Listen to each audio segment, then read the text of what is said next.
राम की कथा के लिए विश्वविख्यात मोरारी बापू की कथा में यूपी के मुख्यमंत्री योगी आदित्यनाथ पहुंचे। कुशीनगर स्थित माता कुंवर मंदिर में पहुंचने के बाद पुलिस के जवानों ने मुख्यमंत्री योगी आदित्यनाथ को सलामी दी। इसके बाद सीएम योगी कुशीनगर स्थित एक निजी होटल में चल रहे मोरारी बापू की कथा में पहुंचे। राम कथा के मंच पर पहुंचने के बाद सीएम योगी ने रामचरितमानस और मोरारी बाबू का आशीर्वाद लिया। इस दौरान मोरारी बापू ने सीएम योगी आदित्यनाथ को अंगवस्त्र भेंट कर सम्मानित किया।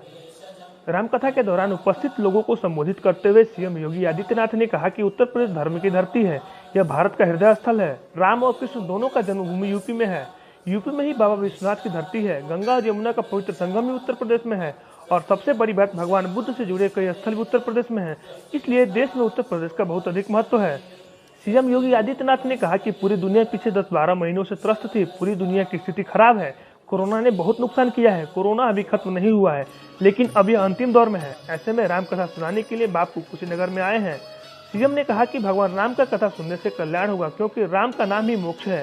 ये कथा कोरोना पर भारत के लिए विजय का प्रतीक बनेगा। राम जन्मभूमि की लड़ाई पूरे राष्ट्र की थी। ये लड़ाई राष्ट्र की मर्यादा की थी। उसी लड़ाई के कारण राम मंदिर निर्माण का मार्ग प्रशस्त हुआ है। कोरोना की लड़ाई भारत सफलतापूर्वक लड़ रहा है। आज उसी लड़ाई का परिणाम है कि हम बापू की कथा सुन रहे हैं और हमने एक साथ 2 वैक्सीन बनाई है। हम अपने देश के साथ विश्व के अन्य देशों को भी वैक्सीन देंगे।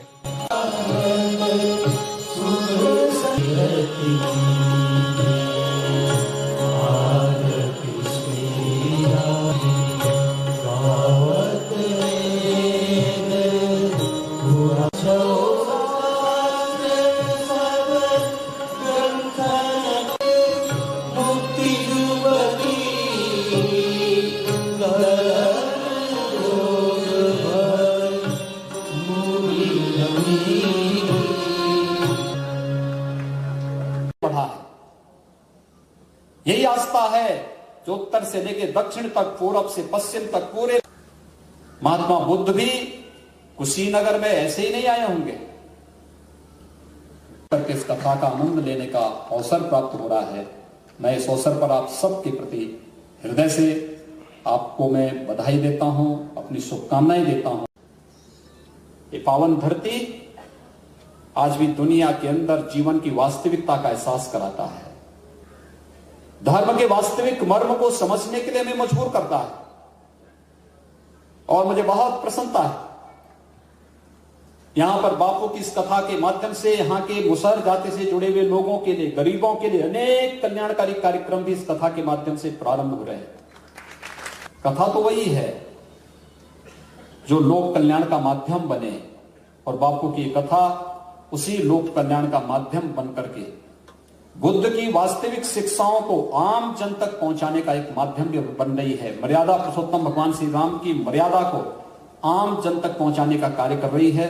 मैं कुशीनगर की धरती पर यहाँ के लोगों के बीच हमने बहुत संघर्ष किए हैं। यहाँ के मुसहर जाति के लोगों के हितों के लिए हम लोगों ने बहुत काम शुरू से करने का प्रयास किया और जब प्रदेश में हमारी सरकार आई तो हमने एक संकल्प लिया। हमने कहा मुसहर जाति का कोई व्यक्ति ऐसा नहीं बचना चाहिए जिसके पास अपना मकान ना हो। हर एक को मकान दो, हर एक को जमीन का पट्टा दो, हर एक को राशन कार्ड उपलब्ध कराओ।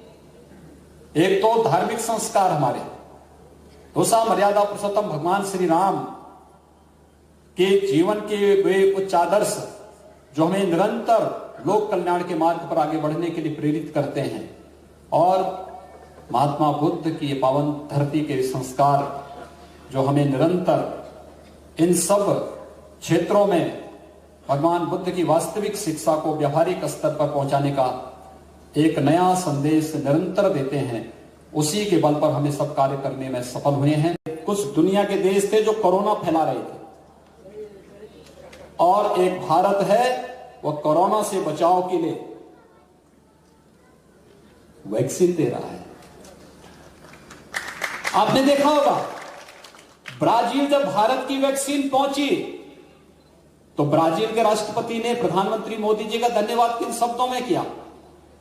उन्होंने धन्यवाद इन शब्दों में क्या? हनुमान जी को संजीवनी बूटी लाते हुए दिखाया था और फिर कहा था कि हम प्रधानमंत्री मोदी जी का और भारतवासियों का इसलिए धन्यवाद करना चाहते हैं कि ये वैक्सीन हमारे लिए संजीवनी बूटी का काम करेगी।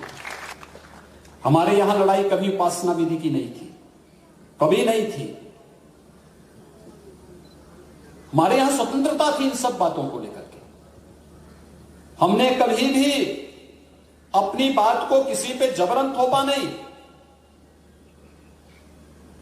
लेकिन उस सब के बावजूद जिसने सर्वे भवन्तु सुखिनः की बात की उसे सांप्रदायिक कह दिया, और जो अपनी बात को जबरन थोपता है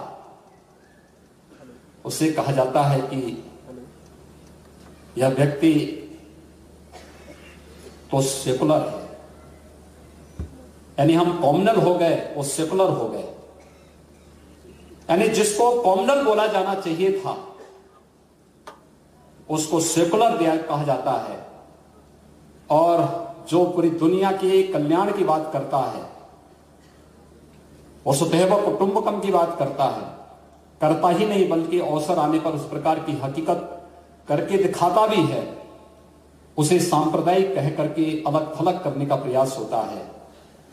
भारतवासियों को इन सब बातों को समझना चाहिए। बुद्ध और राम के प्रति सनातन श्रद्धा का भाव आपको दुनिया के तमाम देशों में देखने को मिलेगा, तमाम देशों में देखने को मिलेगा। और यह भाव मुझे लगता है कि जहां कहीं भी राम की संस्कृति पहुंची वो कल्याण का कारक बनी। जहां जहां भी महात्मा बुद्ध का ज्ञान पहुंचा, उन्होंने लोक मंगल की कामना के साथ दुनिया के देशों को एक नई राह दिखाई, जीने की एक नई राह दिखाई। राम और बुद्ध दुनिया को जीने की एक राह दिखाते हैं, और जीने की राह का ही माध्यम इस कोरोना कालखंड में ये बापू की पावन कथा भी बन रही है।